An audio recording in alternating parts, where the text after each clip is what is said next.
เฉยอยู่โอ้ยพอดนะไม่ต้องพอดไปเลยพอดไปเลยพอดเลยพอดเลย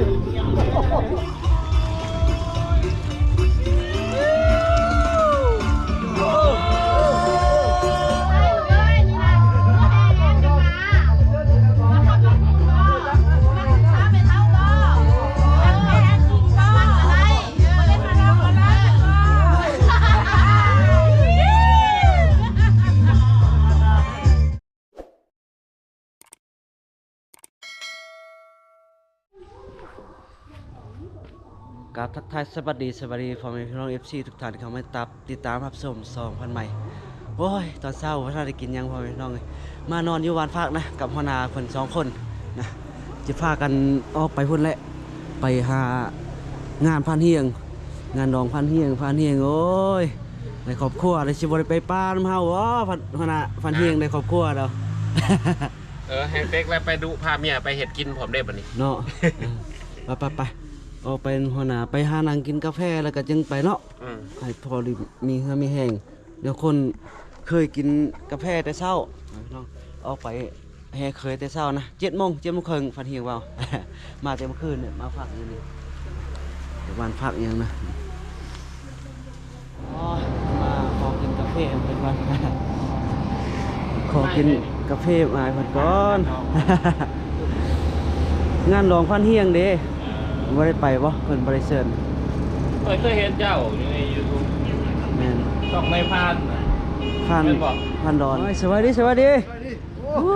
ยังรออยู่เนาะ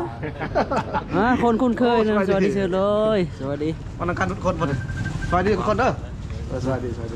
เป็นนายกินกาแฟอยู่นี่นายกินกาแฟหาตูดกาแฟน้ำเพิ่นใส่บ่ไก่ผมว่า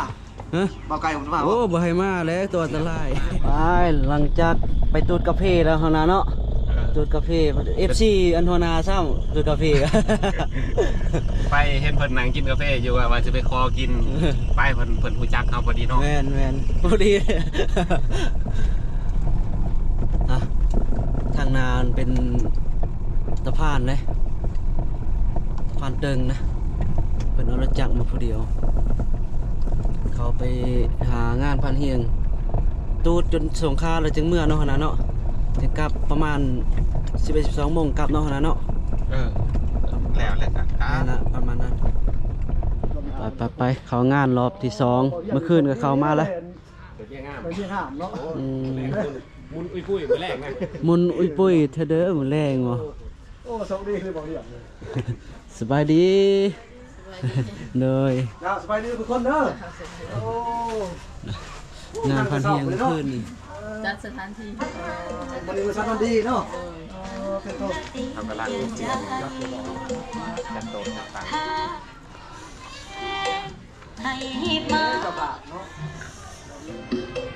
พรที่เพลงมาล่ะเต้นโอ้คักอะไรเนาะบอลลำบงนี่ตอนจะสอบไปหน่อยแม่นเป็นมืองามยันดีเสียใจว่าฟันเฮียงเอาเนี่ย รอคอยนี่ตั้งแต่10 กว่าปีแล้วเมื่อได้ไอเฮียงเป็นได้เมียมาได้2025ใกล้ทอด2026แล้วเสียใจวะนี่ เสียใจที่สุดเสียใจก็คือบ่มีเงินใช้มัดแคนไอเฮียงแล้วก็ขอบใจพ่อแม่พี่น้องมาร่วมงานแต่งแล้วก็ซอยที่สำหรับซอยได้เล็กๆน้อยๆโอนเงินไอเฮียงที่สำหรับงานแต่งพี่น้องแม่นในพันเดือนขอบใจแทนไอเฮียงฟันใหม่บ่มีหยังสวยได้บ่นี่ มีแต่หน้าตามาฮอดได้หน้าตาก็จักรอบ่จักขี้ร้ายคือเก่าว่าดาเนาะมีหน้าตามาฮอดบ่มีเงินมีคำสวยบ่ไอ้ใหม่บัดมาเลยนั่นนะบ่ฟังเตรียมให้เคยแล้วใส่ตัวไหนไอ้จับน่ะไอ้จับตัวน้อยหรือมาตัวน้อยนี่จับนี่ใครเนี่ยจับตัวน้อยนี่ไปใช้เคยมาหรือว่าแต่ละคนกลางคนนี่พากันมารอนะรอเจ้าเบาจะให้เคยอยู่ขวาอูนะขวาอูเป็นขวาอูเก่านี่แหละมีแม่เฒ่ามีหลายคนเลยเขาเจ้ายังมาบ่ครบนะทุกคนขวาอูเนี่ยโอ้ยคักอดีแต่เขาเจ้าบ่ได้ใช้แล้วรถจักรรถไถรถยังไปได้อยู่เขาเจ้าใช้เส้นนั่นเลยนะ เส้นเทิงนะเส้นนี้มันแคบงามขนาดเป็นน้ำเป็นหยังเลยกกบักเดือโอ้ยเดินเป็นอย่าให้เป็นอยู่ผู้อยู่ฟ้าเด้งาม ผ่านเมืองสีโผลเส้นเมืองกินลูกเซ่เมืองของเมืองปูเซโปนบอก ขวาเซโปนเนาะขวาอูแต่เก่าโอ้เจ้าบ่าวใช้เจ้าสาวนะ เจ้าสาวอยู่บนนี้ เออนี่ว่าน้องดาวะ น้องดาวว่าไม่เจอสาวบ่ โดย ขอบใจพันไม้แล้วก็ไอดอลเด้อที่มาหาทั้งพี่ กระโดดลง มา น้ำ แล้วพอดมาแล้ว ยินดีน ต้นครัว ำสมรสไม้ มือแรงกับมุนอุ้ยปุ้ย มันมุนได้มาแรกเลยบ่ ยังบ่ได้ ยังบ่ได้ เมา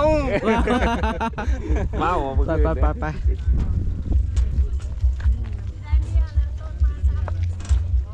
อ๋อโธ่มันบ่แม่นหยังเด้น่ะเอาน่ะมีแต่อันนั้นเนาะพ่อเนาะมีแต่สวนกล้วยสวนหยังเนาะโอ้ปลูกกล้วยหลายเป็นผาเป็นผู้นั่นมีแต่กล้วยทั้งนั้นนะงามขนาดนั้นอ่ะไปแห่เคยตังได้หุ้นให้มานะไกลเติบนะชุดขวาเลยชุดขวาอูนี่พออันขออนุญาตถามพออันตอนเขาเจ้าเฮ็ดนี่พอเกินละพอเกินละตอนเขาเจ้าเฮ็ดเขาเจ้าเฮ็ดขวานี่เกิดมาหรือพอเห็นเลยบ่ เกิดแล้ว เออ เห็นแล้ว เกิดมาแล้วเห็นเลยอืมถือว่าเก่าแก่เติมหนึ่งเนาะขวานี่รถน้ำ ตัวตึม ทายครบรวบครอบครัวคน อันนี้นี่ลอกไว้กับสีลอกไว้เจ้าบ่าวแล้ว เออ เขาสีไล่กลับแล้วนี่นี่บอบรับเนี่ย ใช่ว่าครอบครัวให้ครอบครัวให้แบบนั้น โอ้ถ่ายหูปครอบครัวนะ này ở trên này thì hiểu กองให้ไม่ต้องให้ก็ได้แค่ให้เดียว โอ้ขอเวลาก่อน2 นาทีเพียงถอยลงอีกนิดนึงก็ได้โอเคแล้วพลิกตัวมาบอพลิกมาตรงนี้พลิกอีกจังเลยเนาะ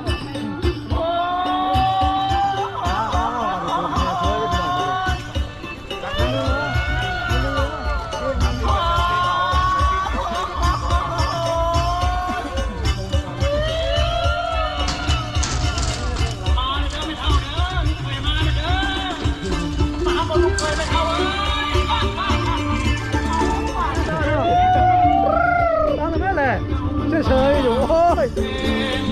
พอดนะไม่ต้องพอดไปเลยวนเลย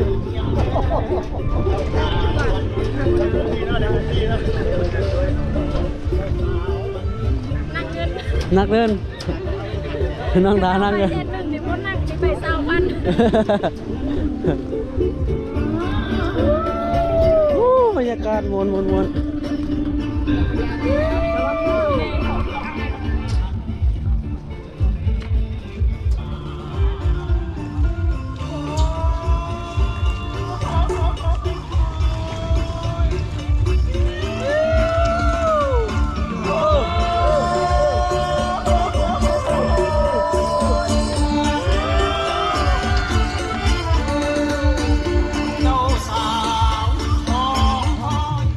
เข้า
ได้ไม่ได้ เคยมาเด้อไปเท่าเด้อใช่ไหม ไม่เป็นเตะใช้ไพ่ค่ะ วิ่งไปเลยเนาะ เด้อเคยคำเคยคูณได้เด้อ เคยเตะใช้ไพ่เคยมีอะไรเด้อ เคยมาเราเลย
น้องเอานี่ไปนะ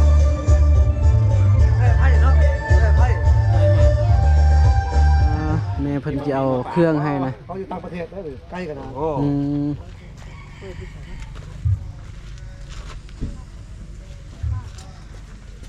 อย่าเล่นเพิ่นว่าเพิ่นมีของดี สิมอบให้ลูกแม่นขอบใจแม่เพิ่น มันมีใส่เนาะ มันมีไส้แต่บางที่เขาว่าอุ้ยไส้ใหญ่บ่แม่นเด้อเพราะว่าเขาเบิ่งเขาไปเปิดเบิ่งแล้วเขาไปซื้อยวนนะอยู่เขาเมาเอายวนไทยนี่แหละเขาเราตายเพราะว่าก็เลยเนาะ ใส่ เขาเมาอยู่พุ่นหมดเลยเจ้า ตั้งใจมักเนาะ เขาจะมักเอาเลือกเอาข้อละโตโลดเอาโลด เห็นสี แม่ แล้ว เอาข้อละ2 ตัว 3 ตัวกันไปโลดเพราะว่าเขาบ่ได้สิถูเพิ่นเขาเฝ้าหลายเห็นบ่จะเบิ่งแม่ อันนี้มาใส่เป็นบ่ งามบ่เพราะว่าอัน 5x สมมุติว่า 5x สาว ใครปอกเอาไม่มีแต่เนื้อใครปอก มีแต่เรื่อง ปัจ ใคร จุ บ บั อน ก เขา ว่า เนื้อใครเน่า เดี๋ยวนั้นเนาะ เลยนะครับเปลือก ไป ใครปอกก็ ไปหานางเนาะไปหานาง ของ13คนคือพีรวดี จะลูกโอ้ยไปไสลูก เสื้อผ้ามาเด้อทั้งสองสายสดของพ่อปัจจุบันมาได้แล้วครับ ปั่นข้าวปั่นน้ำเนาะคนนั้นเนาะ เดี๋ยวเด้อ ปั่นข้าวปั่นน้ำแล้วก็บ่บากันเด้อเย็นน้ำอันนี้ก่อนน้ำหอยหน้า เรื่องเราเบียนเป็นครูกับพุทธาอยู่แล้ว แม่น คนได้บอกกินกับเป็นตรงชิ้นใช่ป่าคนละอย่างน้ำเบายอ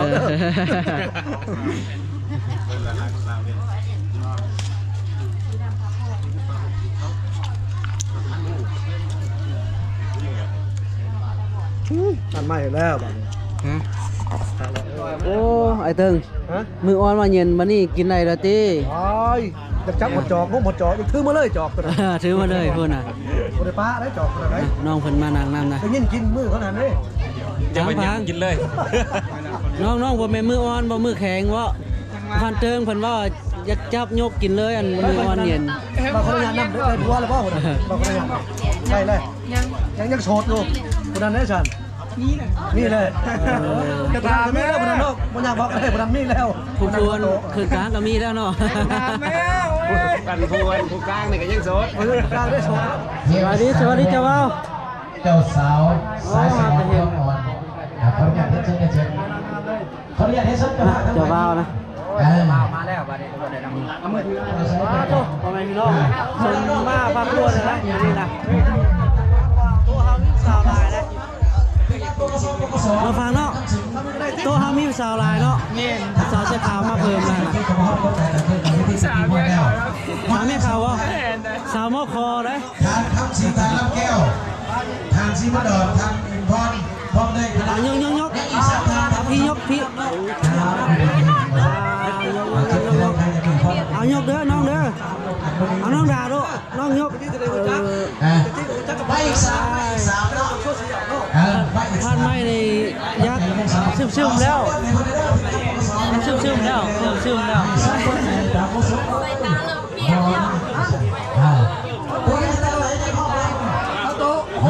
ทางนอกเย็นใน